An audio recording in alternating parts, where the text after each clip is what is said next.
सर्वांना माझा नमस्कार। माझे नाव नम्रता रवी तायडे। मी वर्ग 6वी मध्ये शिकते। माझ्या शाळेचे नाव मनपा सेमी इंग्रजी मुलांची शाळा वरिष्ठ प्राथमिक शाळा क्रमांक 7 रामदास पेठ अकोला।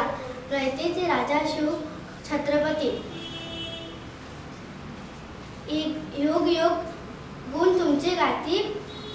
रयतेचे राजा शिव छत्रपती। छत्रपती शिवाजी महाराज हे 17व्या शतकातले एक योग्य प्रवर्तक, प्रजाहित दक्ष आणि एक कल्याणकारी राजे होते। 19 फेब्रुवारी 1630 रोजी किल्ले शिवनेरीवरील शहाजीराजे आणि जिजाऊ यांच्या पोटी रयतेचा राजा जन्म झाला। शहाजीराजे आणि जिजाऊ यांच्या अखंड साधना, शिक्षण, संस्कार, मार्गदर्शन, प्रेरणातून शिवरायासारखा योग्य पुरुष रयतेचा राजा घडविला। धन्यवाद।